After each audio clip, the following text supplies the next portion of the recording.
We've always had room in our hearts for film and TV, not just on Netflix, but tape and disc and theaters. Also, God forbid that they take it all away and leave us nothing to broadcast to loyal listeners. We'll binge watch every single movie, so you don't have to. What else are we here for? Coming to you every week. Listen to us while you're busy. Luckily, we forgot to grow up. Hey everybody, it's Craig. Hey, it's Scott. The name's Andrew. You weren't even going to follow it up with something else? No, I fucked it up, man. I couldn't do it. I was like, shit. I said the wrong one. Damn it, I should last name first. That Exton, Andrew Exton, which is super lame. Welcome to episode number 23 of the Forgot to Grow Up podcast. We hope that you'll still like us even though we're 23. This week on the podcast, it's a Blink-182 reference. I see you looking at me funny, Scott. Okay, I didn't get that at all. Somebody did. Somebody else is laughing with me. This week on the podcast, we're going to talk about James Bond, which is good news for people who don't like to listen to me talk, because I won't be. Yeah, I haven't seen very many of these movies, and I have very few opinions on James Bond, so we're going to turn it over to some people that actually do have opinions and knowledge about them. So I understand, Scott, you've been watching a lot of them.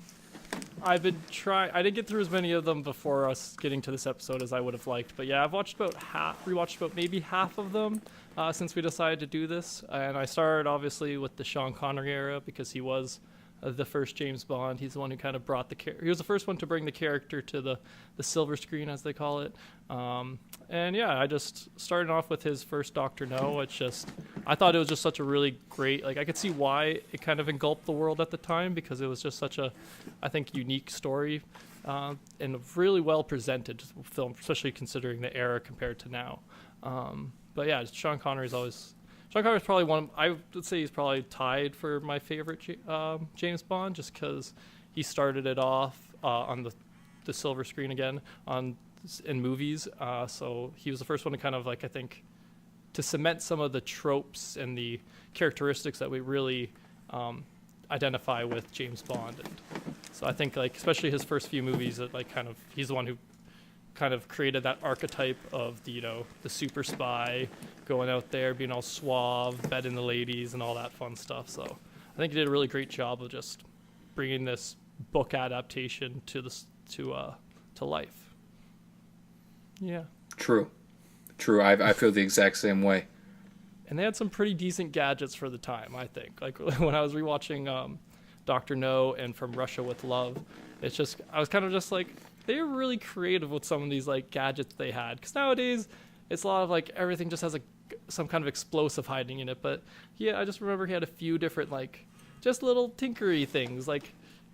One thing I thought was kind of secret recording devices and shit. Yeah, exactly. Stuff that you're just kind of okay, cool, that works.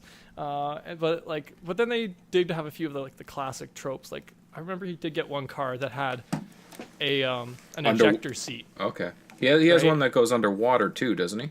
Yeah, he gets a couple of cars. Yeah. But yeah, the one I think that's maybe even, is that Thunderball? He gets the one that goes underwater. Maybe. I think it might be.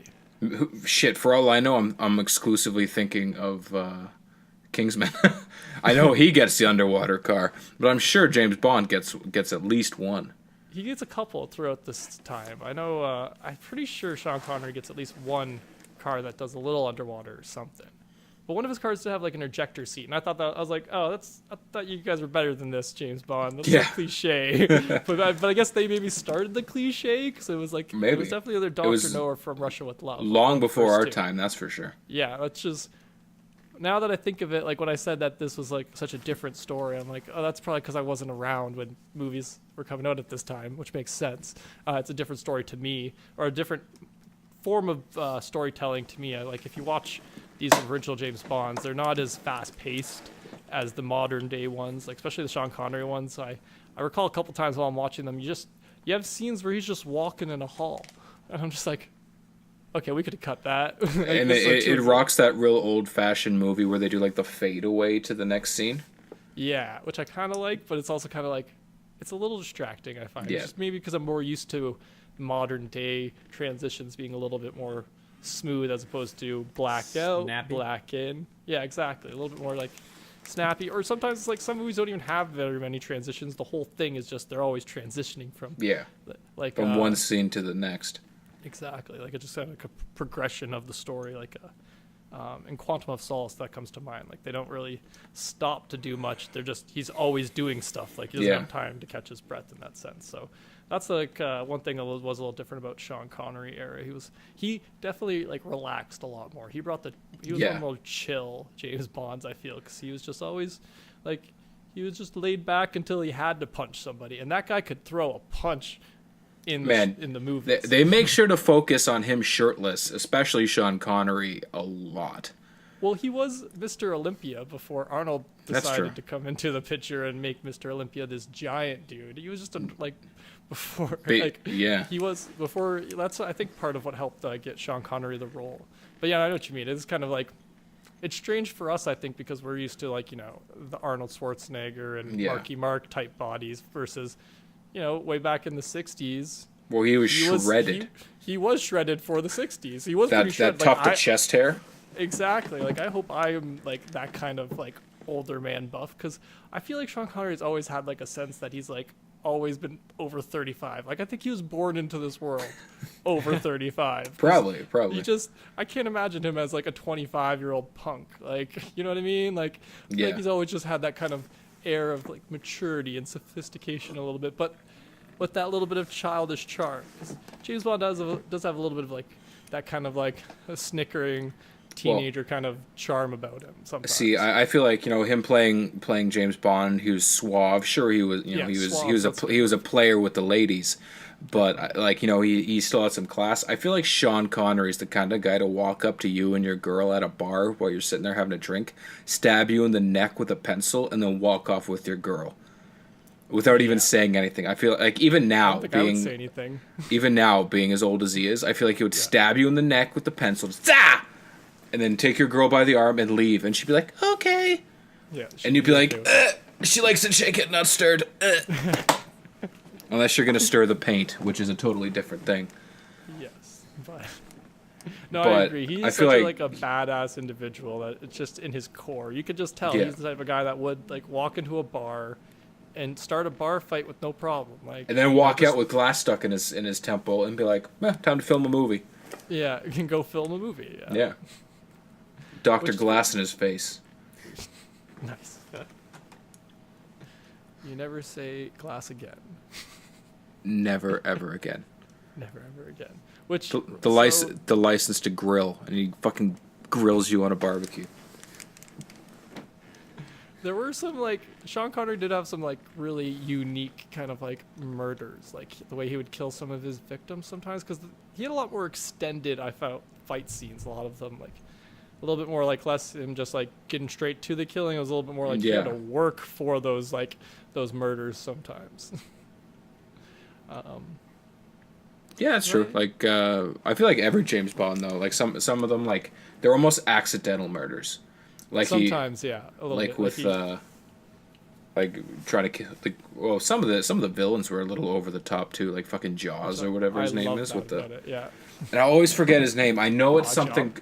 Oddjob. That's the one with the hat, right? Yeah, where he throws the fucking razor hat, Yeah, exactly. That's Goldfinger. Yeah, that's what it was. Yeah. I love that. And I like. Doesn't he end up dying accidentally? I think so. Yeah, it wasn't really he kind of kills himself. Yeah. Kind of in a deal, whatever. He tries to do something evil, but it ends up backfiring. Yeah. And he falls off something or something. Yeah. I watched that 2 weeks ago, so I should remember. Fucking Oddjob. I remembered the name, but yeah, that's one thing about the Sean Connery era that was pretty good, is all the villains were very they were over the top, but it kind of went with it because he was such an over the top hero type, right? He just did whatever you want. I love his dynamic with Money. Is it Moneypenny? Moneypenny, yes. Yeah, I just love that dynamic. Obviously, continues throughout all the movies, will they, won't they? Yeah, but I felt that first one was the most because he did a really good job of anytime she would come at him, not shooting her down all the way, but leaving a little hope for her. Yeah. And I'm oh, you dog, you James Bond. He's ooh, I want to keep this as a backup option just in case. I'm gonna go marry this girl, but just in case. Which one thing I do, I always feel a little bad for Moneypenny in that sense, because I'm just like, Moneypenny, you know better. Like, Yeah. you come on, woman. Like, it's not like you're oblivious to him. Like, She's witnessed it firsthand. Quite a few times. And he gets married in Japan at one point, and she's still just, oh, James.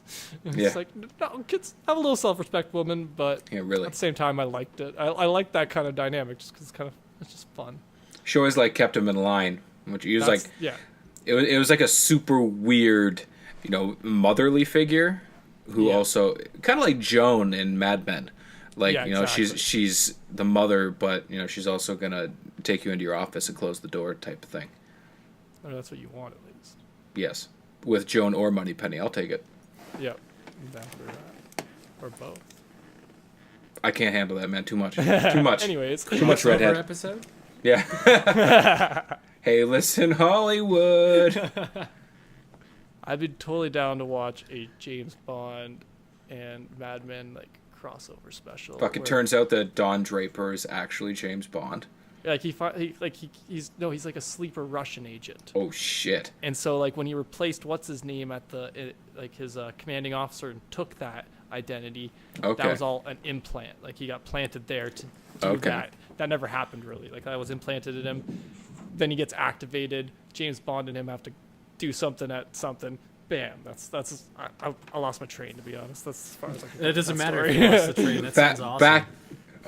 Back to Sure. my mention of I want personally James Bond to be John Hamm.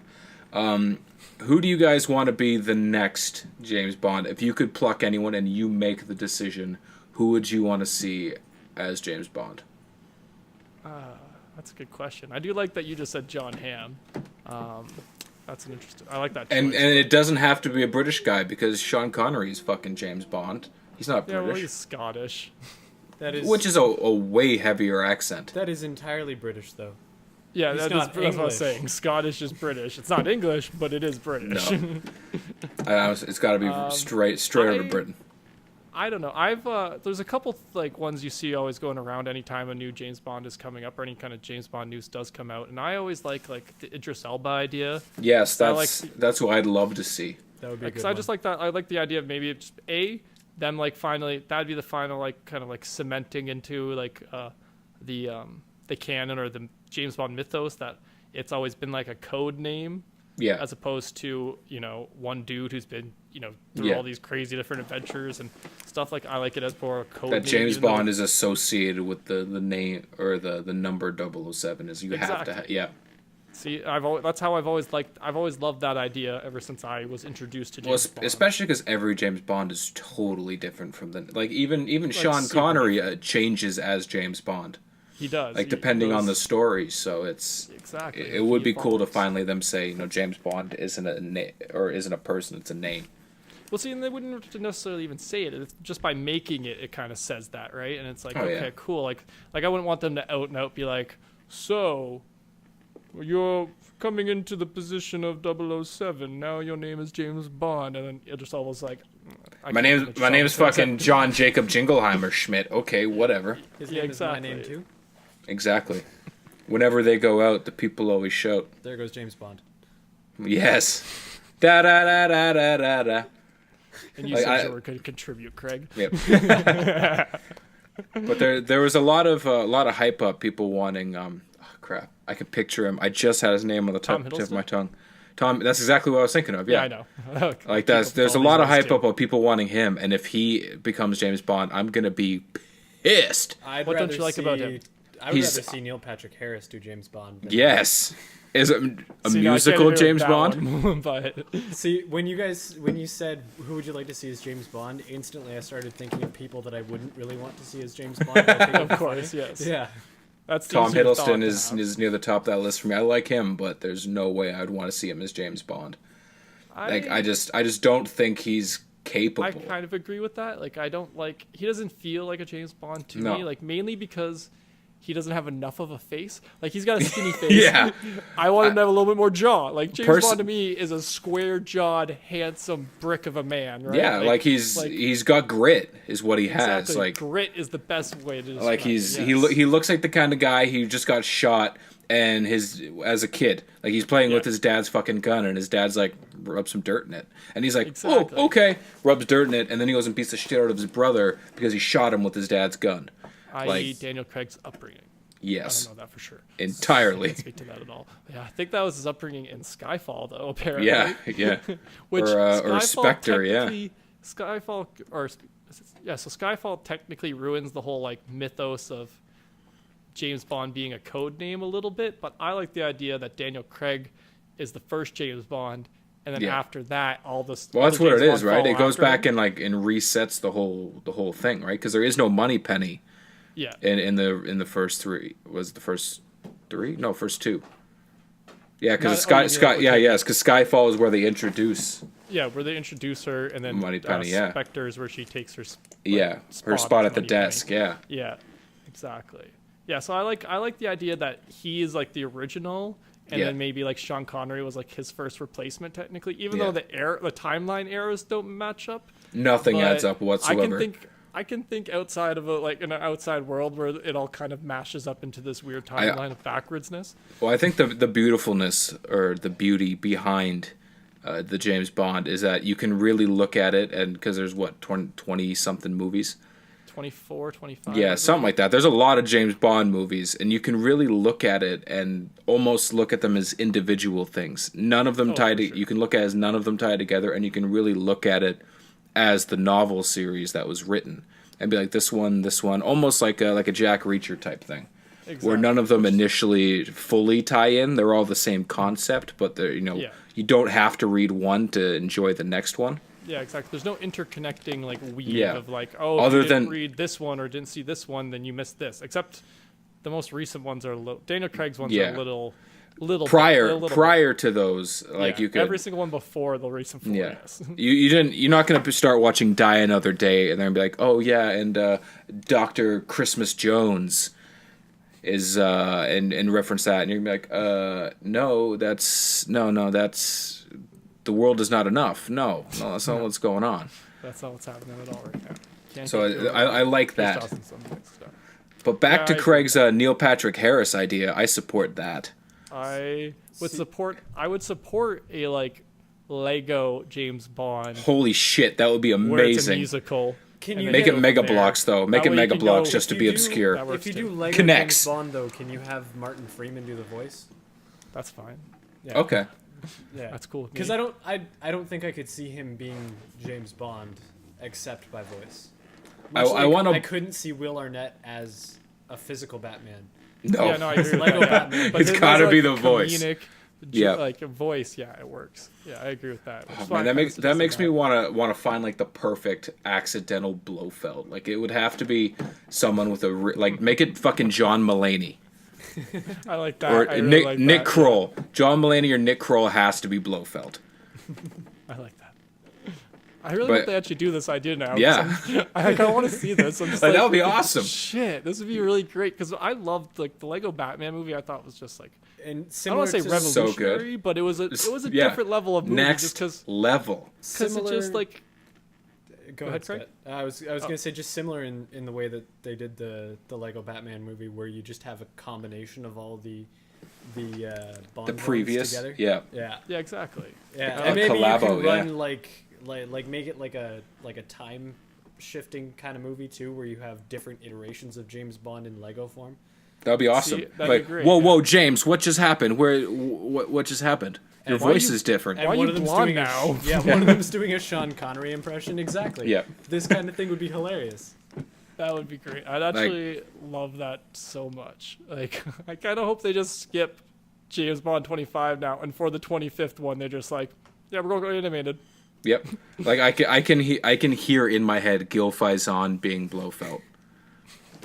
Nice. And then he's sitting there at this big desk in his office when James Bond's trying to infiltrate Spectre and talk to him, and then a waiter comes in with his lunch for the day, and then he looks at it and he's like, and he kind of looks back up at Bond, and then Bond's like, that's too much tuna.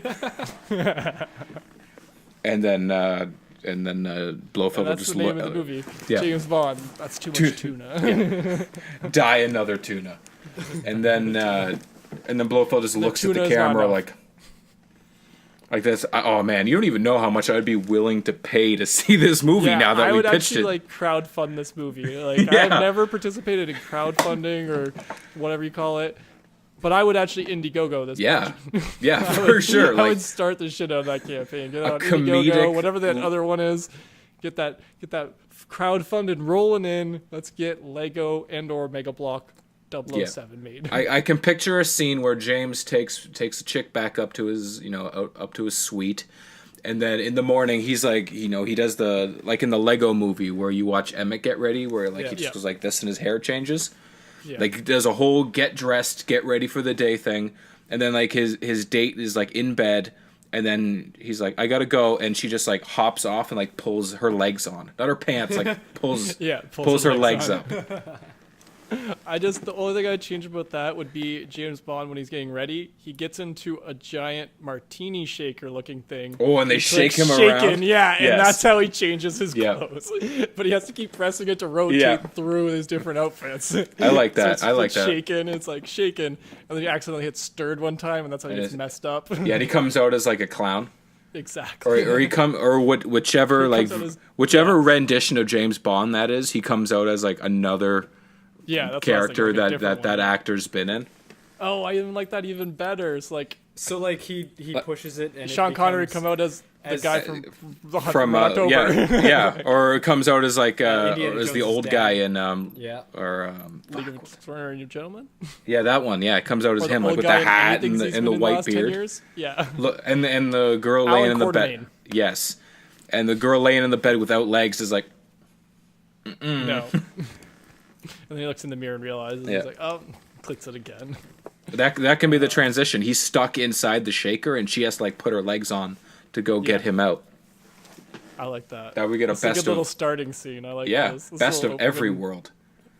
Opening credit scene. I like that. I like if that transitioned into like a Lego version of a normal like James Bond opener, because they've always got like the crazy graphics like the Miramax or whatever thing. Exactly, but all that with like Lego pieces flowing across, making stuff and turn a Lego gun barrel. Exactly, where you get like the over the top Lego motions of him walking across the stage before he shoots, before he turns too, and it's looking at you. It's just a square. Yeah. And then when it goes down to do the bounce, it gets stuck because it's Lego. Yeah. It's like, shit. Damn it. And my last idea for this is Blofeld has to have an assistant. It's going to be like Moneypenny, but it's going to be like Dollar Dimes or something. It's going to be like a super sassy, like Foxy Cleopatra like character called Dollar Dimes. Dollar Dimes. Dollar Dimes.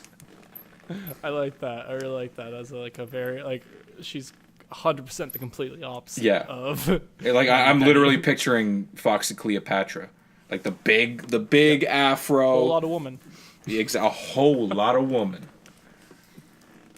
So my first exposure to Beyonce ever in my life was her as Foxy Cleopatra. It's totally gold. Yes, and that's totally off topic. I can't believe like we somehow went from talking about Sean Connery era to pitching our own James Bond. I did not expect that when we started this episode. Nope, but I stand by it. Yes, so do I. Shall we get back on track? That's probably a good idea. Yeah, we should never get off track again. Is that your way of like transitioning to? Yeah, we should never say never. Never say never again, which is the last of the Sean Connery movies.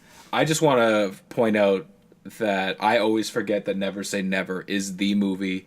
It's the same as Thunderball. We've talked about it before, but we need to put it on that we finally have the actual names. Boom, it's Never Say Never Thunderball. We know it this time. Yes, we do. You can even look that up. I remember when I was looking at Wikipedia as well about to refresh me for the ones I didn't rewatch, and I saw that as like one of the things. Like this is an exact remake of Thunderball. They just put different names. There was some reason they did like Thunderball was the book. Yeah. And then they did Thunderball, and then they're like, nah. We can never do Thunderball again. Well, never say never again, okay? Because we're gonna make it. You know that's how they came up with the title too. Someone for was sure, like, yeah. Dude, that's a great name. We should use that. We should use that. That'll be the name of our Lego James Bond movie. It'll be We Said Never Again. I like that.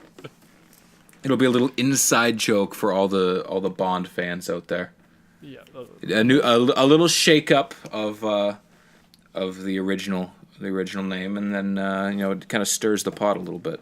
Nice. Very, very good. Shaken, not stirred. Yeah. Should we talk about Roger Moore now? It's from the Roger Moore era. Let's go to him. I look at him, and every Roger Moore movie I've ever seen, not just James Bond, but any movie I've ever seen with him, I can't figure out if that's his real hair or not. He looks like the kind of guy who would for sure wear a toupee. I agree with that. I always see him only as Roger Moore. I don't know why. Yeah. But even when he's playing James Bond, I know he's supposed to be James Bond, but I'm like, oh no, you're Roger Moore playing James Bond. Yeah. Not that that's a bad thing. Like we were talking before, he's the campiest James Bond, I feel. All his movies are like the most out there. They go to the moon at one point, for God's sakes, and fight on the moon. They haven't done that again since, because they're like, oh, only Roger Moore can do that. Only Roger Moore can pull this off, and you kind of take it not seriously, but we talked again before the podcast started recording. We were talking about this and how it's kind of similar to the 1960s Batman cartoon in the sense that it's got that campy kind of feel. They're not 100% taking themselves seriously, and I feel like that is like all of the Roger Moore era entirely. Of James Bond. Like these, I didn't rewatch any of these, to be honest, while I was rewatching them, because they all blended in my mind together. And Roger Moore was in one James Bond movie, and it was 14 hours long. That's exactly, because they're all pretty the same. They just literally changed one or two details, like the setting, like Moonraker, and I think it's the Spy Who Loved Me, or For Your Eyes Only. One of them, Moonraker, and one of the other ones are identical. It's just Moonraker is a moon base, and one of them is a volcano base. Yep. But other than that, they are identical all the way through. And I'm just like, okay, like it's enjoyable because like we mentioned before, you can take each individual one. You don't have to watch the other one to get it. But when you've watched them back to back or within a year of each other, you're like, oh, that's the same movie. I just watched. Is that the man with the golden gun, or is that? And like, it's all of them, right? Exactly. Yeah, they blend together. I find that's the hardest. That's the thing about like a lot of these older ones. I find the original James Bonds. I feel until we get into the more modern era, I'd say they're all kind of blend in together a little bit. But well, once I feel like there was just a massive leap in technology from like. For sure. Everything after Timothy Dalton, just the technology level just like shot through the roof. Yeah, they had CGI and the ability to try and use it sometimes. Like and that was part of explosives got more cheap. Oh yeah, well that was part of the thing I really liked about like the Roger Moore and the Sean Connery ones especially was even the driving scenes. You can see it was just like the old Western style with like the picture moving by them because it's like the over the top driving where they're but they're going straight. I love that so much, but I do love it. Like I forget level. It's just so like you're like, yep, they're not even pretending. Like they're trying to fake it, but it's like this is as well as they could do. I forget which one it is. I know it's a Sean Connery Bond, but there's one of them with the car chase and the car's in park. the whole time the car's in park, and they accidentally show like his legs and everything, and you can see that the shifter is in park. Not for long, like a split second, but I was like, hold up, pause. You knew it was yeah. And I was like, well, you know they're not driving from like going like this anyway. Oh, yeah. For sure. But I couldn't believe it. Like, at least move it back a bit. Yeah, like, clearly this is a Put it in drive and keep your foot, Why isn't it always in drive? like, it's clearly up off the ground. Like, come on, man. Exactly, But Roger Moore, I'm going to give him credit. It's not him, like, who personally deserves the credit, but he was Bond in that movie, so he gets credit. Live and Let Die might be my favorite Bond theme song. I would have to agree with that. That or Skyfall. You didn't expect me to have an opinion on that, did you? I did not. So let's take this into some of my notes. What are your guys' favorite Bond theme songs? I just told you. Those are the two I can think of, though. So. I am so bad at remembering the names of some of them, but I like the one with Jack White, which was before Skyfall, I think.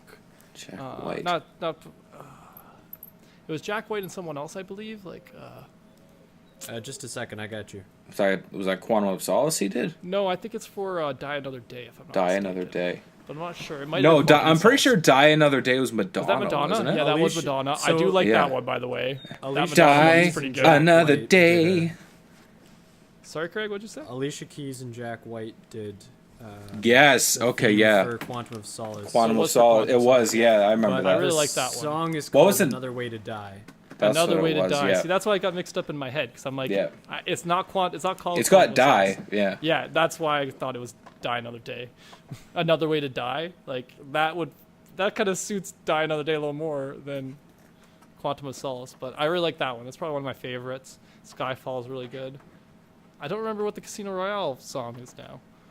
I'm blanking. I can't remember. I feel like it definitely wasn't called Casino Royale. No, it definitely was not. That's one thing about the more modern era. Yeah. He's only gotten one so far that got the name right, and that was Yeah. to Adele. It was Well, called You Know My Name by Chris Cornell, who is deceased, if I'm not incorrect. Oh, I feel Yes, bad. he 'cause I is. don't He remember died that song recently. at all. Yeah, which that's a couple interesting Bond theme choices in a row. Chris Cornell and Jack White. Yeah. Well, a little more obscure ones. Yeah, well, yeah. I mean, That's it also depends coming on off who of you Madonna are. too, though. That's true. Yeah. Yeah. See, for me, I've got Live and Let Die. Obviously, you got Obviously. Wings. I've got Thunderball, which was Tom Jones. It's not Because- it was. Yeah. Because that was a good I love Tom. I have a weakness for that guy because Thunderball. he has no talent whatsoever, and yet he's For that one famous. song. Or two Like songs. him He has and- two songs, and- right? Well, he's got Sex Bomb. Sex He's Bomb, got what was it? Sex Feeling. Bomb. Sex. or no? What's it? Oh man, if I heard It's not it, unusual. That's not It's unusual. not unusual Come on, man. to be What's loved new by with James Jack? Bond. No. Da-da-da-da-da. How could you I love his role in Mars Attacks. Yes, when Mars Attacks, where he's great. where he's the singer at the casino. Where he's Tom Jones. Yeah, that's exactly what it is. He's just himself. And he's just, I feel like that movie is like, let's get random guys who are famous, but the younger people probably might not know it. So we're gonna get you. We're gonna get Tom. What's his Yeah. name? Tom Brown? Is that it? No, not Tom Brown. Jim Brown? Jim Brown. Yeah, the running back. Let's get him over here. Just grab people. Yeah. So I've got Live and Let Die, Thunderball. Yes, back onto the themes. Nobody Does It Better, which is the theme song for The Spy Who Loved Me, who I want to say it's Carly Simon, but don't quote me on it. I won't. Craig, can you fact check me? You're gonna have to hit me with the beginning of that fact check again. Nobody Does It Better from The Spy Who Loved Me. It's Carly Simon. Excuse me. Carly Simon. Is that what I said? That is what you said. Okay, cool. Nailed it. And then we got Gladys Knight, License to Kill. License to Kill is a really good Yeah. one, too. Like, I really enjoy that one. I personally prefer the older James Bond theme songs just because they, like, the name typically tied into it, or they used at least the name of the movie. Yeah, in it at some somehow point. in it, yeah. And plus, each one of them, I kind of felt like they had that big vibrato. You know, the one Yeah. where you're like, oh shit, like something's coming, and you knew like it was gonna start off, and you're just like right into a Bond movie. Yeah. Whereas I find some of the newer ones, you're kind of like, okay, well. Some of the modern ones I've- are depressing. like, I feel like they I feel try- sad after. I feel like they try too hard now. That's like true. I they- agree. Whereas back then, I really don't think they were aiming for like a fucking top 100 hit. They just wanted the theme song to They just got match it the done. movie. Yeah, they got it done. Like they had a job and they got it done. Nowadays, Like the way Disney used to be when they would hire one number one artist to come in and compose their whole score. yeah, Like exactly. Phil Collins a la Tarzan. Like back when they did that, or the Blue Man Group for Tarzan 2. You know, where they'd get one guy to come and do the whole score for it. Celine Dion with Beauty and the Beast. Like that was the days when they weren't aiming to Yes. fucking become number one hits, whereas now it's okay, well, we need you to write one song and we want it to be at the top of yeah, top of the they charts want for them 6 all to years. Be like Skyfall now. I Yeah. feel like that started with maybe not the Madonna one. The Tomorrow Never Dies song was very popular, if I know. Who sung that one? I can't remember now. But Like I know think it was- they had Duran Duran at one point. Which is also a weird choice. And that one I I'm not sure remember which one that one is. I remember listening to that one when I was younger and being like, is this fucking Duran Duran? They just threw me right off. Yeah, I remember Oh, vaguely during the Pierce Brosnan era that one of them went like really big, and then that's why they got Madonna to do one of them, was because they're like, oh, we can do this again because now we got a real artist, or a real artist to kind of deal. Because I think that the world is not enough. That one's world is not enough. I'm pretty sure that one had a big person attached. Yeah, maybe to that's it. what I'm thinking of then. Yeah, maybe that was the one that had the big. I think the song went really big, if I recall.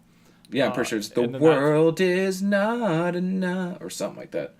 But actually, Craig, hopefully you can fact check. Garbage. Wow. Garbage. There are so many weird bands doing James Bond themes. Craig, I bet you Crocus wrote one. Okay. They probably did. But there's 25 movies. They gotta get somebody to do them. Craig, hopefully you can fact check me on this one. I'm pretty sure Aha did one. I'm gonna check that in a second, right after I figure out which one. So Duran Duran did "A View to a Kill," sorry.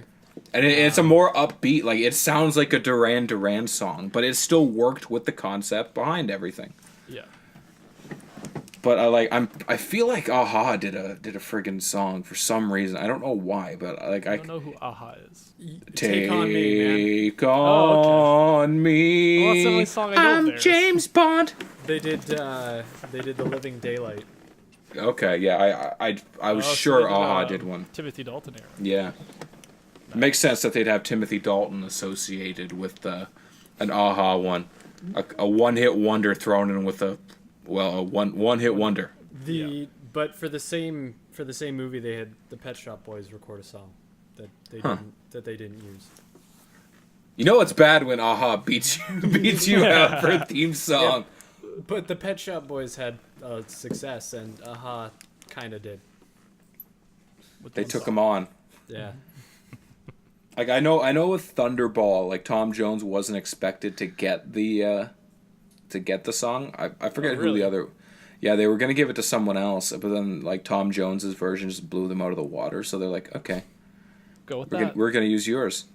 That works. And I'm pretty sure Louis Armstrong actually helped write the Her Majesty's Secret Service theme. I'm pretty sure he was. Pretty obscure fact check, but I'm gonna try it. So, any other songs you wanted to mention? Because I can't remember any of them until you. The theme song. The theme song. Just general. Just the theme song. That deserves all the credit in the world. That's true. That's up there with one. All the credit in the world sounds like it could be a James Bond movie. Yes. All the credit. So, Louis Armstrong. Banking crisis that he has to solve. Louis Armstrong sung a theme for "We Have All the Time in the World." Oh, so not all the credit in the world? No. It was a James Bond movie. No, it was on Her Majesty's Secret Service. Yeah, there we go. Oh, See. okay, it was part of the Nailed song it. is called "We Have All the Time in the World." No, it's the there theme. we go. Okay. It's the theme for that from one. that movie. Yeah. Gotcha. Yes. That's where we were going all around. I'm just used to back in that era, most of them were named after the movie. But Yeah. I guess that was the one they started to go against that trope. But I didn't even write down anything about that movie, Her Majesty's Secret Service. I've seen it once. I remember that was one of the first James Bonds I ever watched on VHS with my grandparents when I had hit after puberty. So I knew what sex was, so I was more consciously aware. Well, that's the one where he literally spends the whole movie just trying to get it right. Because he's just at like he's up at like a ski resort. Yeah, that's and what it is. He Yeah. just He goes from pretty much room to room to room. Yeah, like sometimes there's an interjection scene where he does some spy stuff, but then it's just more. Yeah, he sex. definitely gave some HPV that weekend for sure. Yes, but now that we've actually mentioned, I can't remember what the guy who was in that one, but that was the only James Bond movie that individual actor had done. Shall we move on to Timothy Dalton? Wasn't it George Lazenby? George Lazenby. There it is. His last name I always kind of remember, but then it's his first name. He was in the Pink Panther. That's one we were talking about earlier. Oh, I thought he was the Casino Royale guy. Oh, maybe I'm thinking of the wrong guy then. George. Oh man, doesn't matter. Diamonds are forever. This doesn't matter. Let's keep moving on. Timothy Dalton, who I forgot was James Bond. To be honest, earlier he is my least favorite James Bond, and let me tell you why. I look at James Bond and all the other actors, and like, as much as I hate to admit it, they're all beautiful people. They are I feel very handsome men. every single one of those men deserves to be James Bond, not based off their acting prowess, based off their appearance. And then I look at Timothy Dalton and I'm like, dude, were you just did you just walk on one day? Did you know somebody? Were they recording and like Roger Moore forgot to show up, so you just like walked in as his understudy? Like, Yeah. Luckily, He's got Roger such a Moore forgot to snaky show look up. to his eyes. yeah. Like, Luckily, I like Roger Timothy Moore Dalton. forgot to show up. Craig, good job. Like I like Timothy Dalton, but like his two James Bonds are just super forgettable. Like I forgot that he was the License to Kill James Bond. Yeah. And that's like my favorite title for a James Bond movie. Yeah.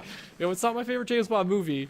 It's my favorite title for a James Bond movie, though. And I just want everybody in the audience to make sure they get that discrepancy because Like even The Living Daylights is a good name. that's a like, decent name. I didn't know it was a James Bond movie until I had to go look up Timothy Dalton's James Bond movies. 'Cause, like I said earlier this week, I forgot he was a James Bond, but I knew there was Like, one I was forgetting.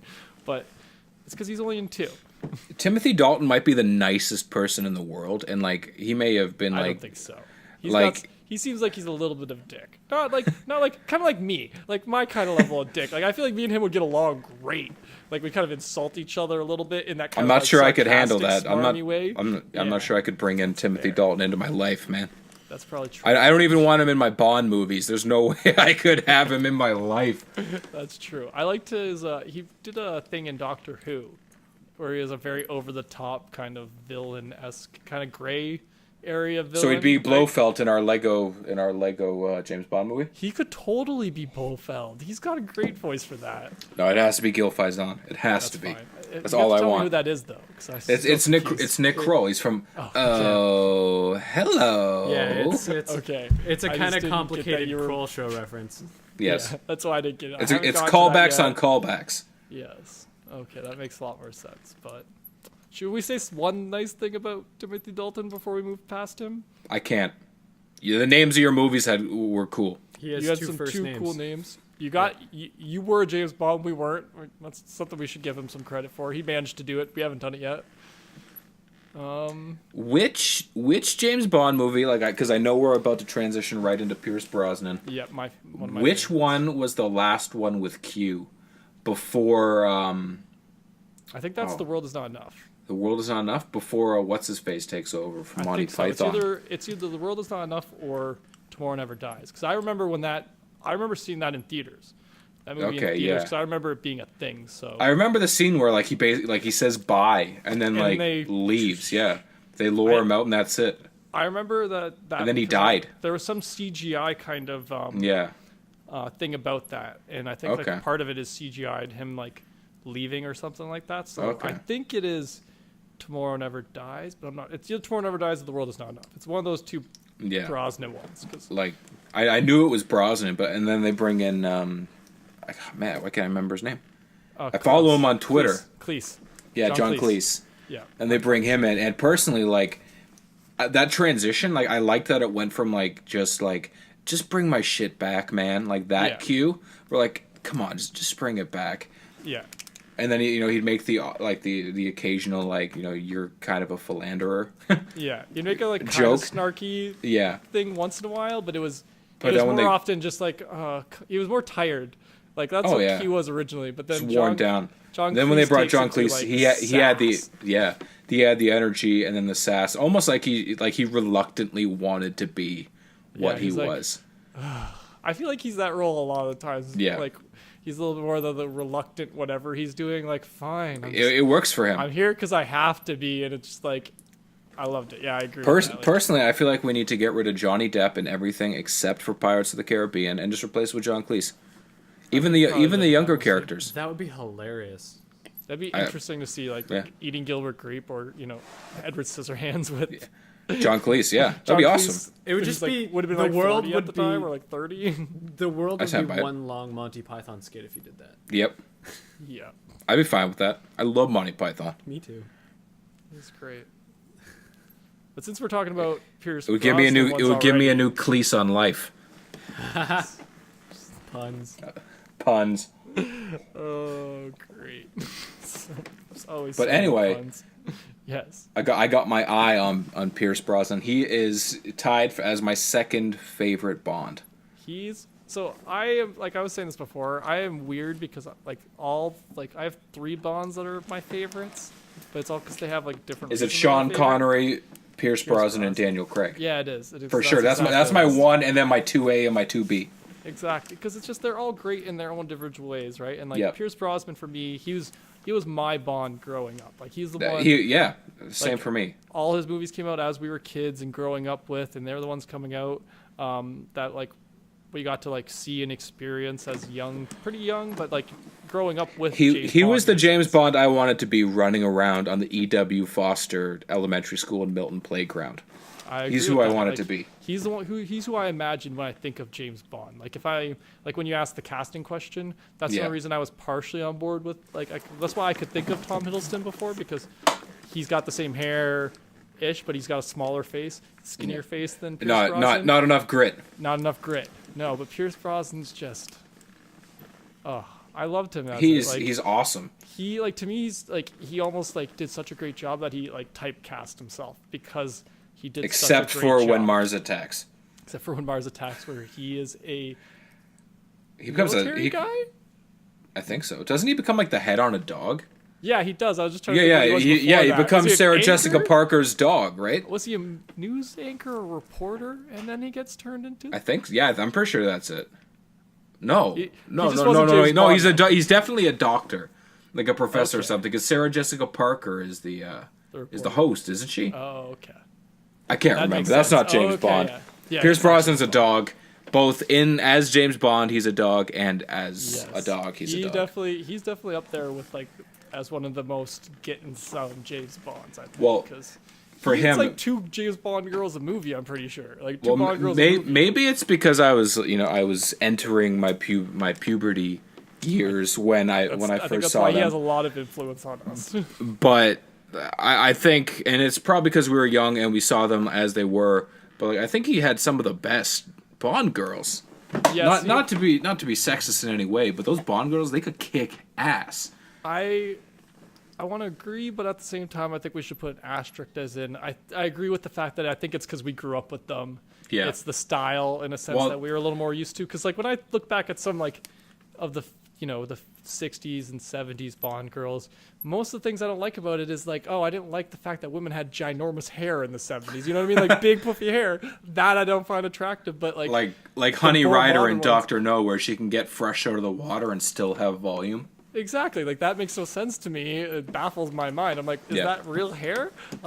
But in some of the things they dress in is the fashion's different and stuff like that. Yeah. So I think that's maybe where we have a maybe bias to the more probably the two. I mean, I really don't think there's a better Bond girl scene than when they have Halle Berry, aka Jinx Johnson, come out of the water in that fucking red bikini. That's a pretty good scene. Still mouth-watering for sure. Yeah. They have almost 3 Bond girls in that movie. Maybe. Because there's Halle Berry, there's the chick who goes, it's good then bad, and then kind of Madonna. Madonna's in that one scene at the fencing club. That's true, yeah. And she looked fine. Yeah. I mean, all I remember is when they're doing it in that little cabin or whatever, right at the end of the movie. With the diamonds, yeah. That scene I found lame. Yeah. Because it didn't. I don't think that one. I think well, diamonds last forever, so. Nice throwback. But my problem with that one is I think that's one of the few times that he doesn't get a call from Q or doesn't get interrupted by Q. Yeah, you actually get to see him Yeah, exactly. And I'm like, no, I like when you get interrupted by Q or when Q accidentally decides to just hack show your. up. Yeah, well, I love when he just hacks something or it shows up. Sometimes they'll hack a freaking TV thing and it's why are you hopping on his TV? Why does that room have a camera in it? How often are you watching Bond get down? Why does every room that James Bond go into have a camera that Q can hack? This is weird. I remember watching, was it The World Is Not Enough with Denise Richards? That's AKA Dr. Christmas. Christmas Jones. Yes. Christmas Jones. I remember watching that one. She's kind of a flip-flopper character the whole movie, right? Yeah. And I remember watching that and like just instantly falling in love with her. Yeah. And I was like, oh my God, Denise Richards can probably do no wrong. That's And exactly then what I felt turned like like too. 15, 16, and my mom breaks it to me that she was married to Charlie Sheen. And she And I was like, what? She got AIDS. What? She's got AIDS. Why was she I can't married speak to that. Why was she married to Charlie Sheen? Why is this happening? In And her then I saw defense, Charlie Sheen at one point was an attractive young man before he started drinking dragon's blood. well, he looked exactly like his dad. Like Yeah, identical. he was If you go back and if you watch what is it? It was the movie Wall Spawn. Street. Spawn. If you go watch That's a good one, yeah. Spawn, you see a haven't younger seen that. black-haired Martin Sheen, and it Yeah. looks exactly like Charlie Sheen. Exactly. I agree with that. When he was like, same with you can see it a little bit too with Emilio Estevez. Is that his name? Yeah, a little The bit in the brother? face. More Yeah. so in the face than anything else. Yeah. Exactly. Yeah, but yeah, there was a time though that I kind of could see why he was also like a big star. Like he was a superstar at one point. He was like Tom Cruise, almost Tom Cruise level, I'd say at one point. Like just after Tom. Like I think he was the next one after Tom Cruise. That next, Yeah. like kind of up and coming hot star. Well, he was a hot shot. Exactly. Pun intended, because he was in Hot Shots 1 and 2. Yes. I think- But the redeeming quality for Denise Richards was A, that she was Bond girl, Yes. Dr. Christmas Jones. B, she was in BMS. Yeah, I didn't And go there. it rekindled I the love her character in BMS. too. rekindled It's the just, flame. Like, just great. Yep. She's just such. It's very like that role I see is very like I imagine she's very much like that in real life a little bit like I see that as like a character, a slight butt slut. a slight butt slut, and like just kind of like sassy, like straight Yeah. sassy. But I feel like it's a slight Not taking character. shit from anyone. She sees what she Exactly. wants and she takes it, no questions asked. 100%, yes. But Which bring it I mean, back. let's be real though. The Bond girls have the best names. Like, yeah, they do. I like Like- that they spend the most time in some movies just on Yeah. the Bond girl's name. Like that's clear with the movie Octopussy. That's not a Yeah. great movie, but they spent all the time on like, what's a good fucking perverted name that will get Whoa, past the censors? I can't even remember who's the name for that one. It's something. Oh, it's some chick.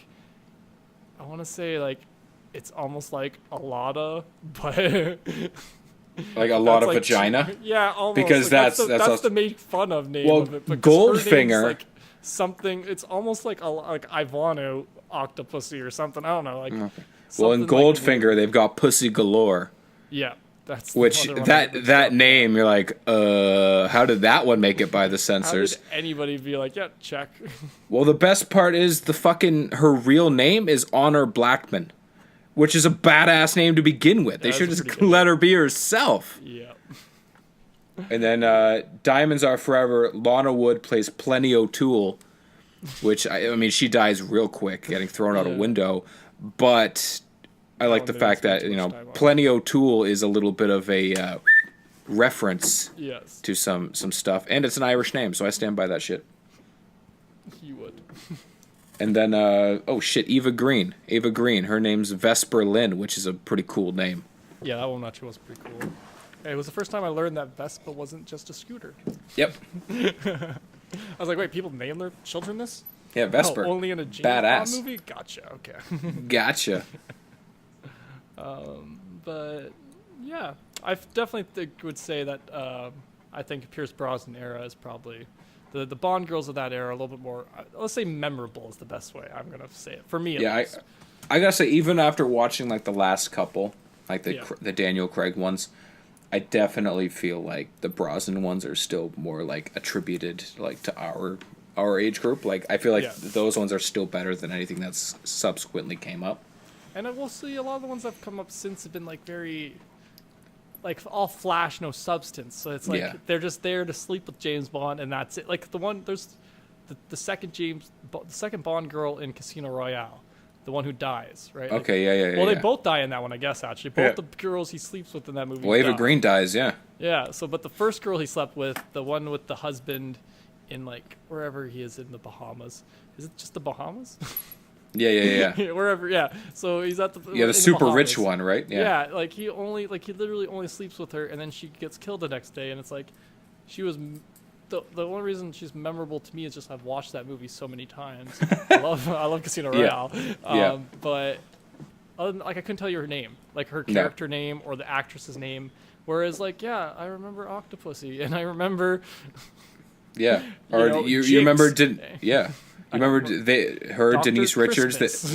They were main characters. They were staple characters where they were they're the whole course, helping them almost. And I get they were Foxy Cleopatra.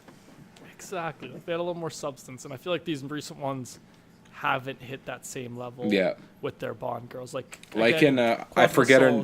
It's just super forgettable. I don't remember her name. Oh yeah. She's in the whole movie. I don't know what the character's name is. Well, that's not a good thing, guys. Inspector, most of the movie is attributed to him he's trying to finish his job so that he can be with her, and she's like, nah, and I don't remember her name. I vaguely remember what she looks like. Yeah, you just and he's like, I want to marry you. I want to be together. To be honest. Yeah. It's like, I want to be with you, and then she's like, I can't because you're James Bond. And he's like, fuck, I am James Bond. Okay, let's go nail Moneypenny and shit. Bond. Yeah. But I guess we're kind of on to Daniel Craig now then. On to Daniel Craig. Into it. And Craig, I know you've seen these ones. I've seen almost all of them. All but the most recent. These ones, I remember when this controversy of the changing from Pierce Brosnan to Daniel Craig was happening. We were, I think, would have been just beginning high school or somewhere in the middle of high school. It was 12 years ago, so we would have been like grade 8, grade 9. Okay, so just before. Or if we were just going in, depending on time of the year. But I remember the switch. And at first, I was a little hesitant at first too, because I grew up. Pierce Brosnan to me is if I had to describe James Bond, Pierce Brosnan's always the one I'm going to default to describing. Yeah. You know what I mean? And so when they were switching it up to Daniel Craig, I was a little bit apprehensive, mainly because I didn't know who he was. I was young and naive and just stuck on appearances. But then the Daniel Craig in the first trailer for Casino Royale came out. And I just remember being like, I have to see this. This looks so intense. And I feel like that's what Daniel Craig era is kind of like.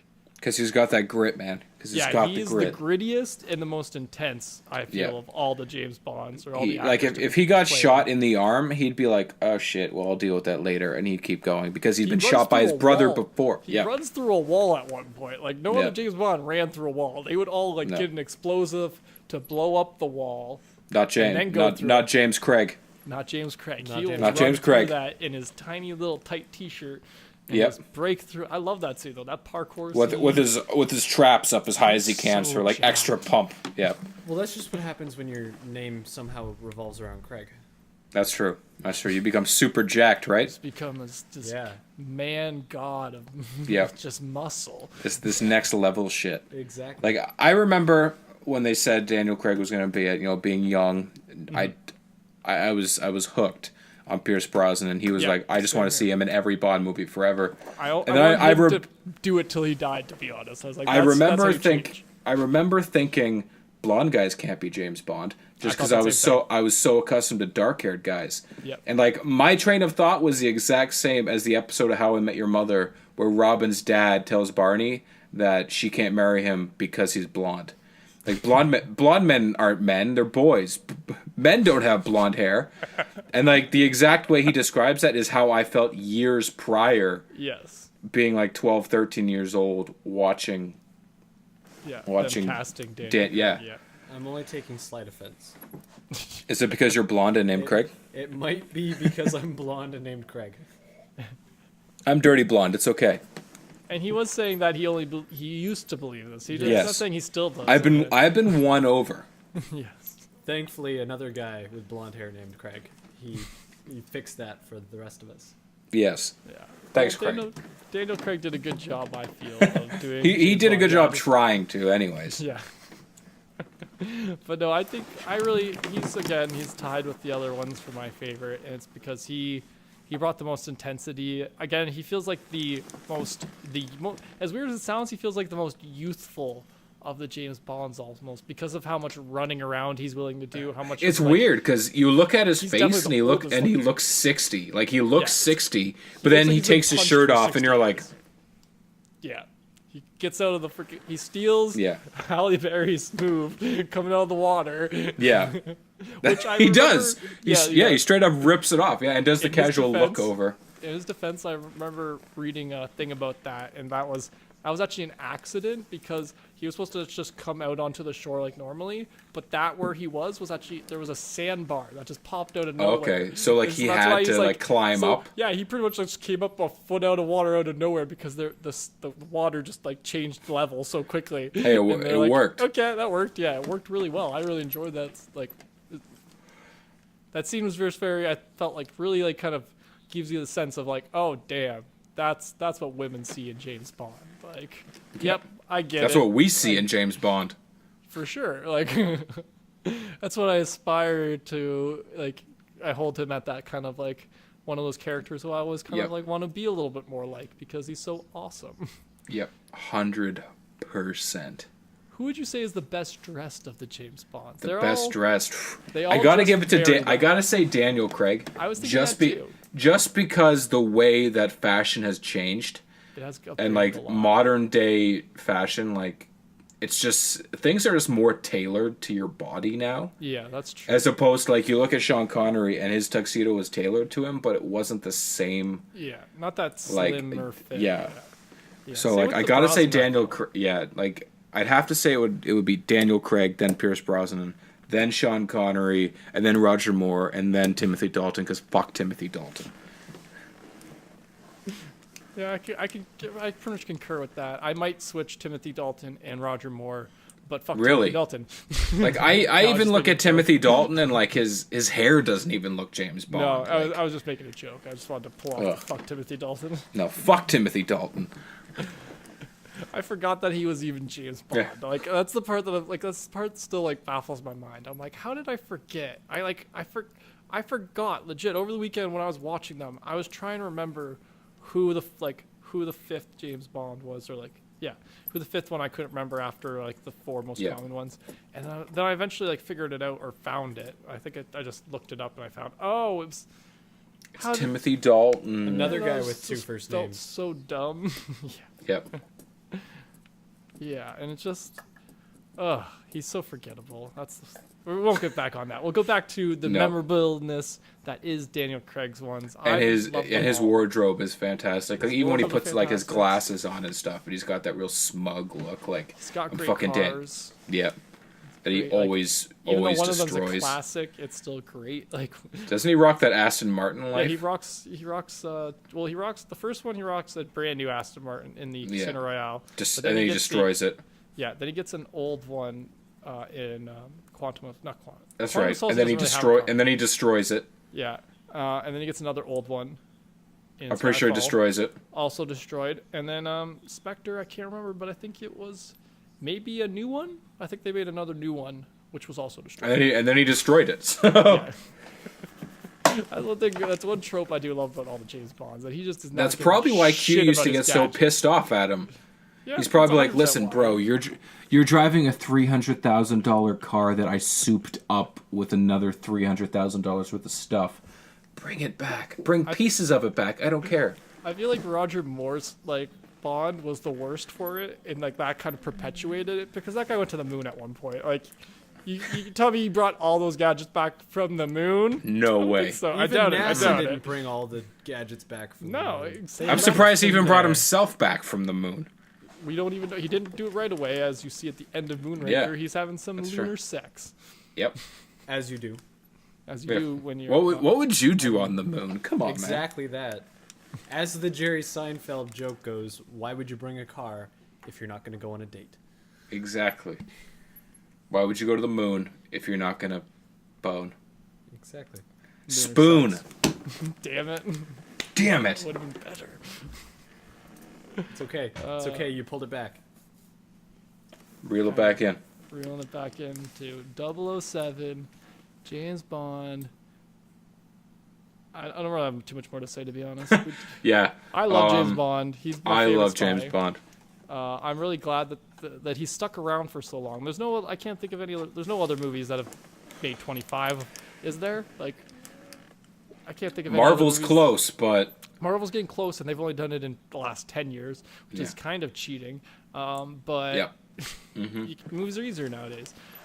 But the fact that even these recent James Bonds are so spread out is a little slightly disappointing. But that's also just been more of a business thing, meaning I really feel like throwing one out every 3 or 4 years is just enough.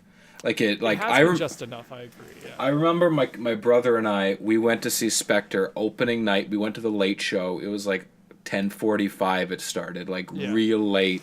We had both worked the late shift at work. We managed to get someone to cover us. We left. We went right to the movies, and we're sitting there, and we were just hyped the fuck up. Oh, yeah. And to be honest with you, I don't think my brother had seen most of the James Bond movies. I think he had seen a couple here and there, but he was so hype. I was so hype. I remember having a guy brush up against me in the urinal beside me because he was bigger than me, and he touched me while I was peeing, and I didn't like that. But I liked the movie. The movie was spectacular. Well, I don't know if spectacular. I really liked Spectre. It was I agree though. The having the gap definitely does give a little bit more of a you long for it a little more. I'm at that point now. It's only been a year, maybe 2 years now since Spectre came out. I think it was 2016. Yeah. 2017. 2015. 2015. Wow, 2015. really? We're at 3 years already. So Time flies when you're having fun and getting old. Yep. Yes. That's That's us. 15. Yeah. But okay, so 3 years. It's not even finished. They haven't even really started planning the next one yet. They still haven't fully committed to Daniel Craig. There's been some rumors that he's going to do it. Sometimes he's like, eh.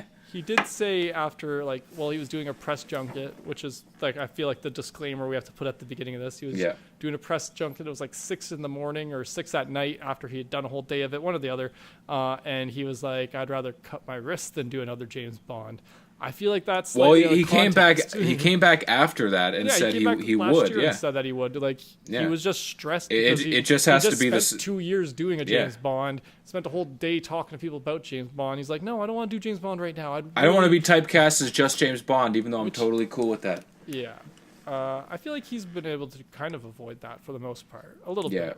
He always plays a really he's a camera, not hog, but he steals the show. He definitely does. Anything he's in, he was in that what was it called? Fuck, this is right. He was in one last year where he was in jail. He played a southern guy. There's the racing brothers. Oh, he had blonde hair. This is gonna drive me nuts. I feel like I didn't see this movie that you're describing. Something Lucky. I feel like Lucky. Oh, Logan Lucky. Logan Lucky. Yeah. Okay. Yeah, that one. Yeah. He was in that, and he plays the convict they got to break out. Okay. And he stole the show in that, and even in Defiance, where granted he is one of the 3 main characters, but between him and Liev Schreiber, the whole movie I was like, yes, give me more of this. Don't let this end. I hope World War II goes on forever in this movie. Just in the movie. In this movie. Just in the context of that particular movie. Yes. So not in real life. Just in that fictional movie. Yes, because Liev Schreiber is the fucking man. And Daniel Craig is almost as macho as Liev Schreiber. And between the two of them, there was just too much testosterone in that movie. I would have to agree with you. That's one of the few, I'm not the biggest war film kind of guy, and I'm not sure if that would 100% fall into it. If I'm remembering the right movie, that is. That's the one where the... he's helping somebody escape, or... No, the whole group, all the Jews in Poland. Yeah. They round up as many as they can, and they go into the forest and try to defy the Nazi party by surviving. That is their defiance. Okay, yeah. So that's kind of. And they create the whole wood, the whole woods becomes their little village and shit, and they'll move around and he's the. I want to call him Ovila. I know that's not his name, but for some reason that's the name in my head. Okay. Yeah, no, I know what you mean now. I remember. But he's the leader, and then Liev Schreiber's character is the number 2 brother, the second oldest, and he's the hot-headed one who's I'm going to join the resistance and blow shit up. And then the youngest brother's kind of a puss. And then, oh man, but it's so good, so good. Yeah, I remember that. I remember it being one of the I'm not a big war movie guy, but that was one of the ones I really enjoyed because I felt the story was really interesting. And yeah, you're right. He kind of steals the he steals the steals show. in anything he's in. I think that's because James Bond as a role is such a prestigious kind of role. That's true. Like, I feel like it just commands respect. Exactly. Like you Like automatically everything just give Pierce him that Brosnan extra has level. been. Everything Pierce Brosnan has been in since. It's like, okay, yep. Yeah, I'm intrigued. Exactly. Like you kind of hold them to that, like maybe not hold them to a different standard, but you almost give them extra credit for just automatically being in it. You just trust in them. Well, like I feel like after the Timothy Dalton experience, they had to really like MGM. Really, I think it was MGM who produced it. Wasn't it MGM? Pretty sure. It's I'm gonna a look little it up. confusing. I It's feel hit like or it's miss. MGM. It was MGM for a long time, but then Yeah. Sony currently has it right now. Yeah. I know But that I feel Skyfall like was they- done by a different one too, so it's a whole. I feel like they really need to turn around and reevaluate who they brought in. Yeah. And I think they really brought in like star power guys who could not only act but looked the part. But then they became that character. They definitely did. Like Like, Pierce I'm- like, Brosnan was James Bond for those. Yeah, 10, like I'm not a 15 huge years. fan of method acting, but I feel like the James Bond character, you have to embody James Bond. Yeah, you have to You can't just show up every day and be like, okay, I'm Timothy Dalton. Well, now I'm James Bond. No, you got to show up and be like, I'm James Bond, and James Bond 24/7. You have Yeah. to show up to the Olympics on a boat with the Queen of England yep. for the Olympics. And in 850 And days, then everyone you can believes become it. Tim. In 850 days, then you can become Timothy Dalton again. Exactly. But until then, fuck you, you're James Bond. Yeah, exactly. And I think Pierce Brosnan and Daniel Craig are two of the ones that like really do a good job at that. Like they've got that gravitas Yeah. outside of the role that you just kind of like, you kind of trust them in those other things, I feel. I feel like if they tried to do a modern day, like, you know, totally revamp the genre and do like a Jamie Bond where it's like a female James Bond, Yeah. I feel like that would be real difficult just because like James Bond, he is a douchebag. Like, Yeah, a lot of his tropes are kind of douchey, yeah. yeah, like, and that's just who he is. Like, there's no way you could ever try to revolutionize the James Bond character and make him like more modernized, and you know. Yeah. And he's like Don Draper, just like that, where he loves so much. Like you see so many of just the, you know, too so much many of the for him, Bond girls, like he loves them, but like he knows that his job won't let him. Exactly. Yeah. So, like, learned that he- lesson that first time. Yeah, like Ava and Green died in a Ava Green in a died. falling down building. R.I.P. Exactly. So like he's lived, he's lost, he's loved, and like he has to be that reserved kind of, no, I'm gonna take a little bit of love here and there. I'm Yeah. gonna take you to bed, but then I gotta go because if I stick around, you're gonna die, bitch, for sure. And I just feel like For sure. I don't want to be like the kind of guy who's like, oh, James Bond has to be, you know, a white dude, da da da. But I feel like he does kind of have to be a dude because some of the tropes and the traits that we associate with James Bond are very masculine, and seeing a woman try to, like, I'm not saying that women can't do the same thing as men, but like seeing it's less of a thing if we had Bond men, you know what I mean? Like, Let's the fact be that they're real, Bond a lot of James Bond like things, like a lot of it's him like trying to fix shit that he fucks up anyways. Like, in a lot of his fights and stuff, he'll make a mistake and he'll do the and have to like reevaluate it. Exactly. I feel like women would just be way too smart to be James Bond. Like, They wouldn't they'd get be in half like, the situations he gets yeah, in. Like, he they'd goes be- rogue all the time. yeah. He's like always going off on his own. Women are intelligent. yeah, they're like, gonna figure that shit out. thinking They're shit out kind of women. Like like, let's be real. Spectre would have been taken down in like 4 movies. There you was got no the way point. they'd be at 25 movies. They would be 7 movies tops. yeah, women just If could do James that. Bond was a woman, because let's be real, women are way better than men. James Bond, there's no way if James Bond was a woman. James Bond that- is this outdated. Well, not outdated. But he's this male fantasy of a super spy. So like, yeah, switching that to a female just takes away from like the core of like what James Bond represents in a sense, which is he's the like ideal male super spy, I should say, because he does have a lot of those male traits, right? Like he seduces Yeah. women. Like seeing a woman who He's a seduces pig. men. He's isn't a as- pig. Yeah. He's a pig, yeah. But like, and then seeing a woman seducing a bunch of men doesn't have that same effect, because I don't know, I feel a little bit more charm from a dude who seduces women than women Yeah. who seduce men. So like I feel like that. Maybe like, it's because dynamic we're would be guys different. and we're like, We're oh, I very, want to like- be like that. I agree. Like, and maybe there are some women out there who are like, no, I identify with these traits of James Bond, and I'm not saying that we're obviously everyone's entitled to their own opinions, and ours aren't any better than anybody else's. But I feel. But we're James the ones Bond with the podcast. I feel that James Bond should stay as James. He should be. Not Jane Bond. Not Jane, and it's not because I'm not saying that women can't be spies. Well, just make a new character. Make Double 008 or 005. 008, but the 8 sideways because it's boobs. Well, that's why I changed to 5. Because when I said 8, I was like, someone might get that. No, let's switch back over to 5 instead. Or whatever number. You could maybe don't even be 00.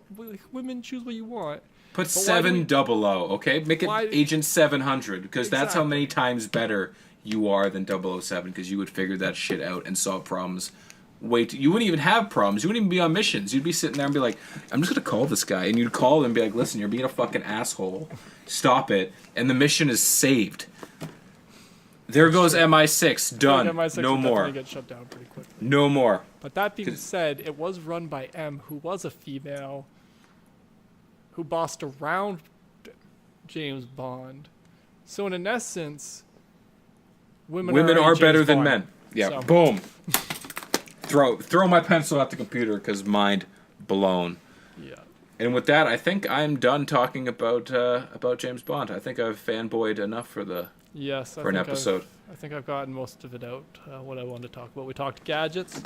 We talked fashion. Girls. We talked the songs. Yes, I was trying to avoid that one. We talked about it too much. And the cars and the different actors. Yes. I just gotta say, I watched a Roger Moore movie that wasn't James Bond this week called Shout at the Devil. And it was so weird to watch because, it's a Wilbur Smith book that was turned into a movie. Yeah. And I watched it with my uncle, and it's this weird, really, really dark comedy. And you see Roger Moore's character, do some weird things that are, they're kind of, almost slapstick humor. Yeah. And, I'm watching it, I'm like, is that fucking Roger Moore? And then I figured it out that it was, and I was like, this is weird. This is really you're not weird. James Bond right now. What's going on? It was a good movie, but super weird. He makes these cameo appearances in the Cannonball Run movies. Okay, he's one of the contestants in it. I think I can't remember, but at one point he's pretty much James Bond character, a caricature of James Bond, his James Bond role in Cannonball Run. So he's just part of it, but he's dials it up to a 15. His 0015, damn. When he's Bond, he's 007, but then when he's ramping it up in Cannonball Run, he's 0015, and he's just ridiculous. I think he has some sidekick, I think, but I'm not sure. I can't remember exactly how it works now. I think the best Roger Moore cameo, so to speak, would be in Family Guy, where they do the cutaway where he gets Stewie's number, and then he's like, "Oh, I don't want to call. Don't want to seem desperate. Don't want to call him. Don't want to call him. Don't call him." Calls him and then hangs up immediately. I actually remember that reference. Yeah, because I'm pretty sure Stewie has a handkerchief or something that says RM on it, and he can't figure out who the fuck it is, and it turns out to be Roger Moore. Yeah, that sounds about right. But what else did you guys watch this week? Well, besides the couple James Bonds I watched, because I caught up on a few of them, I checked out Casino Royale again, and what else did I watch? Oh, Diamonds Are Forever. No, I watched that last week. I watched Never Say Never Again. Never Say Never Again. Yeah. But We're saying never again. Yes, we are. But the main thing I watched was actually Jessica Jones. The second season got released on Netflix last Friday. I binged it over the weekend. Probably not as quickly as most people. I felt this season got a lot of bad reviews from people, and I felt it. Well, that's a first. Well, I guess it's not a full. It's kind of mixed in my opinion. I feel like a lot of people were complaining that it was slow, not a lot of superhero-y stuff happens, and I'm like, that's a lot like the first season. I feel like it was. Well, that's just like Iron Fist, right? Yeah. There wasn't a whole hell of a lot of shit in that. Exactly. So I felt I enjoyed it because I thought I like the different pace of Jessica Jones. Jessica Jones feels more like a kind of detective-y show inside the MCU, and because she's a PI, right? So you do have that. I feel like that's part of the problem, though, is people are so used to seeing the MCU movies with these huge budgets, where it's this, that, and the other thing, and they forget to realize that these aren't the Avengers. These are the Defenders. You know, exactly. They're the backup team. Levels. Yeah, exactly. They're the grunts is what they are. They're Team Rocket grunts. Yeah, their biggest problems aren't always their like superhero problems. It's the things that come with them trying to be superheroes. Like Daredevil trying to hide the fact that he's being a superhero. They're trying to protect New York. Exactly, right? So it's like, I feel like a lot of people don't give it credit because it is a long form of storytelling. Like we all get like bash on bingeable shows now sometimes, being like, oh, the pacing was kind of slow because it's 13 episodes, and it's like, well, yeah, but in another time it would have been over 4 months that happened, right? So it's like it's not the show's fault that you decided to watch all 13 episodes in a row and you felt that it was paced a little slowly, because I'm like, no, like each episode's just how it's shot. I feel like the cinematic style and whatnot, it's like it's just a little bit more of a lingering shots. You do have a lot of scenes where she's just kind of being silent and doing stuff, like there's no words being spoken, there's no like not a lot of music, just that's good for drawing you in, right? Exactly, that's the point. Like she's investigating is what's happening, right? Instead of her having like this big dialogue or monologue. Like sometimes she has a monologue, but bitch is just doing her job. Exactly. Like sometimes that's all she's doing, and I'm like, I get why some people might find this boring, but I feel it's part of developing the character. Like that's what TV shows are a little bit more for, is you get to spend more time with these characters. And I feel like that's where a lot of people kind of are not misjudging it, but like kind of holding it at a weird standard. Because I'm like, you say, like, you can only say the pacing's weird because you binged it. Like, would you say that if you had watched it over 14 weeks, right? As opposed to 14 episodes in a row. So, like, I think that's one of the things they have to take into account. But at the same time, it's like, well, in those people's defense, Netflix does just put it all out at once. It should be a little bit more bingeable. But it's like, well, how do you decide the pacing of a 13-hour movie, right? I think the 45-minute episode is the issue, right? Like, kind of like I think if they knocked her down to half an hour, like they could maybe cut out a lot of the bigger stuff. Like I know for me, like the thing I watched, I just finished this week, was A House of Lies, and I loved that it was a half-hour Showtime episode. So it was like they do a half an hour and then they give you like 15 minutes of like nonstop commercials and then into the next show. Yeah. So I loved that it was a half-hour show on the dot. You could sit down and watch a half hour, and you get so much out of the show, and you can watch the next half hour, or you can stop. Yeah. Whereas 45 minutes, like for a lot of shows, like even in the Arrowverse, even Mad Men, I love Mad Men. Sometimes you get that drawl, right, where you're just kind of like, didn't need that. Yeah, plus, being in a binge society now, like people want to sit down and they expect 13 episodes or 15 episodes or whatever of 45 minutes each. They want it to be the best. Yeah, that's another thing. It's like nothing can be okay anymore. Is what I'm a little annoyed about. It's like why? Well, especially with the Jessica Jones and all the other Defenders series, like they're not going to be 10 seasons. No, they're never meant to be that. They're meant to be more prop up shit to fulfill your MCU addiction. They're just like people go nuts over like people they're comic book form of TV in a sense. Like whereas comic books, you buy like a dozen comic books and you read them all little bits at a time. These are just like they give you your 10 episodes and you can watch them all at once, or you can spread it out. But it's just giving you a little insight into these characters. It's not about exploring their entire lives and you like see every minute or like lots of shit happening. You're following them for a certain story, right? Like, well, people get to like pen up on like they find a show that's 8 seasons in or 6 seasons in on Netflix or Crave or whatever. Let's say Shameless. That's the big one right now where everyone's panty dropping for Shameless. I don't mind it. I'll sit and watch it. But when you sit down and you can crush 6 or 7 seasons, over the course of a couple of weeks, and then you turn around and say that's a great show because you did that. Mm-hmm. And then get mad because something's 2 seasons in and you've watched it all. Yeah, like that's on you, and I see that happening a lot. I agree. Where people like it's a short, it's just started its life expectancy. Yeah. So like obviously, with one season. Everything starts with one episode. Like it takes time. You got to do it. 8 seasons. And and the fact that no one ever heard of Shameless until the last year when it was in 6 seasons on Netflix and then got into it. Yeah. Clearly it went through the same stages as all this other new stuff that's just being released to Netflix. Yeah. And I think that's the problem. I agree. Like I think a lot of people are just like they're expecting too much of their TV. That's like I talked about this in my last rant video. Like people have all these expectations for what TV and movies are supposed to give us, and it's like, no, people. It's an escapism, is what it is. If you don't want to watch it, don't friggin' watch it. That's what it comes down to. It's like it's a product. Like it's a mixture of art and product. It's one of these. That's where like music and movies and TV all fall into this weird area where it's like, just because you enjoy it as a customer of it doesn't mean you have any say over the artist's like creation of it. Like you can't force Jay-Z to go make another album. If Jay-Z decides tomorrow that he's never making music again, you have no choice in that matter. You just be happy with what he's given you so far. And like with TV shows, I kind of feel the same way. It's like if you don't support that, like if you didn't like the season of Jessica Jones, don't watch the next one. But it's like saying that. But then don't get mad next year when there's no third season of it. Exactly, that's the other thing. It's like don't be upset because they stopped it because you were negative about every show ever. Like don't be upset that they like don't say they screwed up Inhumans, but then be like, well, why aren't we getting more Inhumans? It's like, well, because you guys cried about the quality of it. It's like, I thought Inhumans. You didn't realize that you need to start from somewhere. Yeah, like they have to build somewhere. You have to learn from your mistakes sometimes, but you have to make a mistake first. Like you can't like they're expensive mistakes. I agree, but it's like Inhumans had to learn. Like they didn't know that people didn't like the things they were doing because you don't know until you give it to everybody. Like you don't know. I love Arrow. I love the show Arrow. I hate the first season.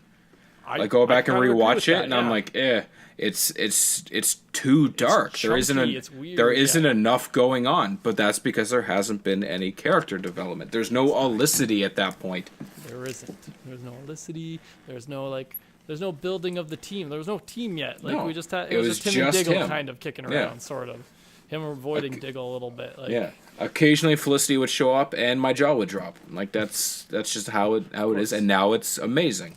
Like it takes time to build a masterpiece, except for Batman versus Superman, because that was perfection. And I know Craig watched that this week. I did. I made time for that. Give us your thoughts since we've been talking for like a few minutes now. Just ignore. So I liked it, obviously.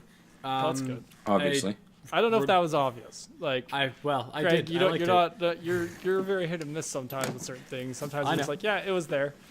It was a movie, so I also like movies sometimes. Yeah, exactly.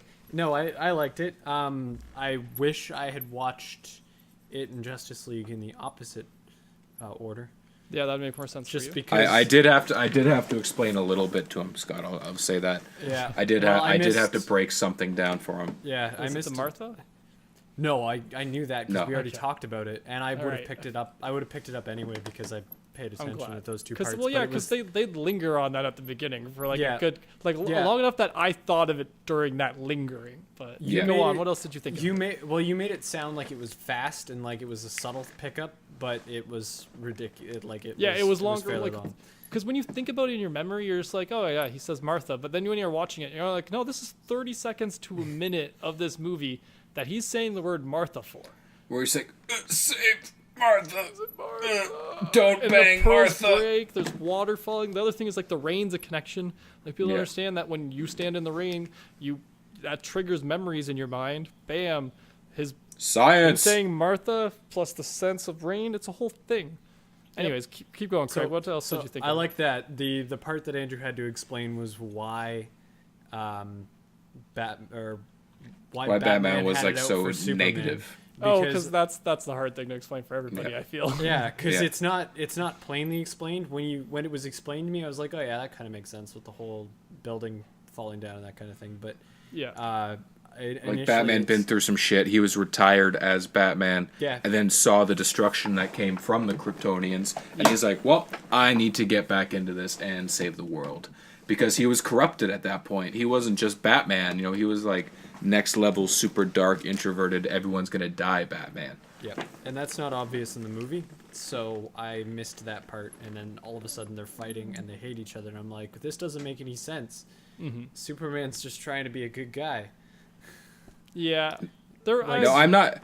Is the Netflix version the extended cut? No, I haven't watched it on Netflix. I don't think so. How? Yeah, the extended cut actually breaks it down so much more. It's an extra like a half hour of movie, and it gives you the full palette, so you actually understand why he's everything. So upset with Superman over this, and why it's a little bit more of a gray area when Superman comes to him, and why he's trying to say something to to Bruce, and Bruce is just ignoring him and attacking him. Bruce is like, I'm just not fucking taking it. I think part of it, though, is that scene where they show, I mean, we've talked about this movie 1,000 times, and I could keep talking for it another 1,000 times, where they show Batman, where he stares at his suit for a good minute, where he just, they show his face with the grimace, and then they show his suit, and you're like, oh, Batman. Yes. And then he turns around to head upstairs, and he walks right by Jason Todd's suit. Yes. With the ha-ha jokes on you on it, and they dwell and linger on that. For a few seconds. And you really get to see it, and you really, like, as a fan, you start to kind of feel for him.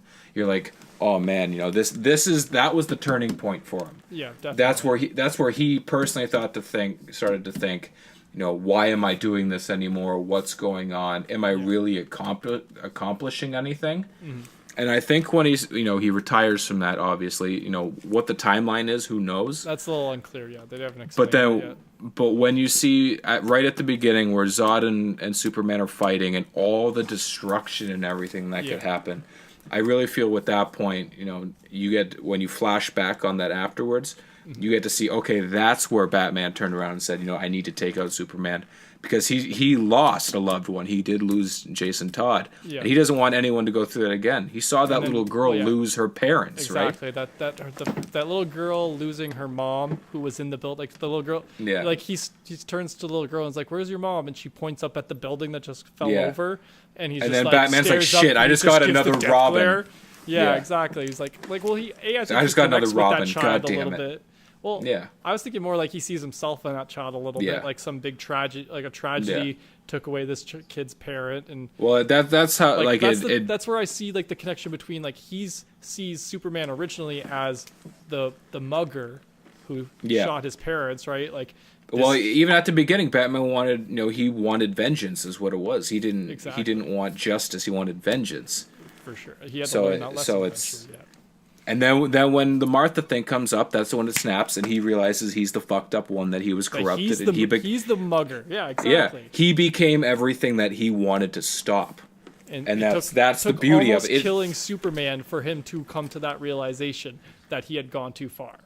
Batman versus Superman is fucking art, is what it is. It's not even a great movie. It is art. That shit deserves to be in the Natural History Museum and shit. Yeah, I think people who I try not to get too defensive about it, but I feel like some people who didn't get it maybe just didn't think about it enough. Does that make sense? Like for us, we're I feel like and we're just logically I feel like people decisions.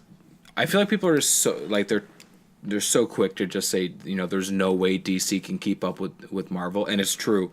There's no fucking chance in hell that DC's ever going to be able to keep up with Marvel, just because Disney can throw as much money as they want at it and fix any problem. Exactly. And then I've said it before, DC, us fans, we're kind of snobs.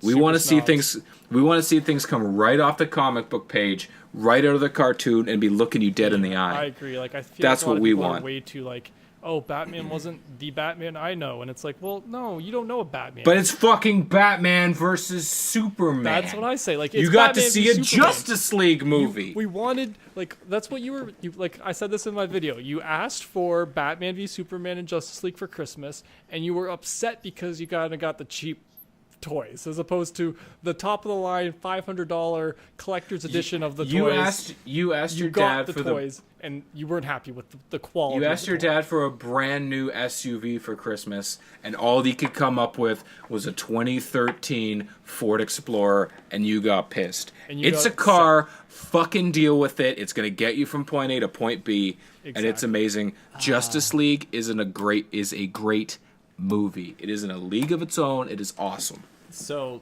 the only other thing I would say about all of the stuff you guys have just said is that the advantage that I think DC has, specifically based on the movies that I have seen, is me and Scott ready to go to bat for them? Yeah. No, is the aesthetic. Because I've never sat and watched a Marvel movie and gone, man, I really like the way this is shot. But kid you not, the cinematography behind it is unbelievable. I was sitting and watching Batman versus Superman and thinking, man, this is a great shot. Oh yeah, they have a lot of well shot scenes, and yeah, I agree with that. That's part of the reason I say it's art, is Sure, they have their graphics and they have their CGI, all of the mustache. That's all done by art too. They have all that shit, but at the same time, I feel like a lot of their movie is just them filming what's going on, and then they have to touch up a few things here and there. Whereas a lot of other high action movies, it's not that. It's not about the story as much as it is about the extra shit. Yeah, I agree. Like, you know, people want to go see as many fights as they can, or as many explosions, or this, that, and the other thing. Nope. Whereas, you know, with this, you're sure you're going to see Superman fly and punch some shit and burn it with, you know, Exactly. light shit on fire with his eyes. But you're also going to see the human element of everything, where you know, the street level shit. Yeah, I just want to see top-down shots of building entrances. Yes. Just an entire movie of top-down shots of building entrances. And love every minute of it. Yeah. Oh yeah. And I like the way that the movies are shot dark without actually being dark. Yeah, Yeah. no, You know I what like that Like aesthetic too. it feels dark, but it isn't. Yeah, you can still see stuff. Like you can, it's not you can black. see what's going on. Yeah, Exactly. I agree with that. Like, I like the crispness behind everything is movie solid. black. Exactly. Yeah, Yeah. I agree with that. I really like the aesthetic. Like it is a little bit more of a darker, grim color scheme compared to some of the Marvel movies. Because not all the Marvel movies. Like more recently, Marvel has been more like bold, Fun. popping Yeah. colors. They- But like well, they've- Iron they've Man been had trying two all the- colors, like to start. Like Yeah. the first Iron Man movie, the theme was red and gold. Like that was it. Yeah. Like that's two colors, not like and then throughout the movie, it's still Well, very kind of- 20-something movies in, you're allowed to, right? Yeah, well, I'm just saying, like, I feel like people like don't. They just they blame DC for being super dark, and I'm like, it's a little dark, but it's different. Like that's the thing. That's It's what DC different. is. It's Yeah, the, DC it's is like- the, dark. it's the Like their aesthetic that I want whole from- their whole shit is like it. DC has dark comics, like not just Yeah. the color, but just the stories. So having the darkness behind it, it works. I agree. Who would have thought we'd? I do know we would thought we hijacked Craig telling Yeah. us about him what he watched this week. That's okay. I- That's the only important thing I watched this week. I don't even want to talk about the rest of it. Well, that's okay. Well, I think that's pretty much it then, because I didn't want to watch much else either. I watched Thor Ragnarok again because it just came out recently on DVD. Oh, nice. I watched Justice League, swear by it.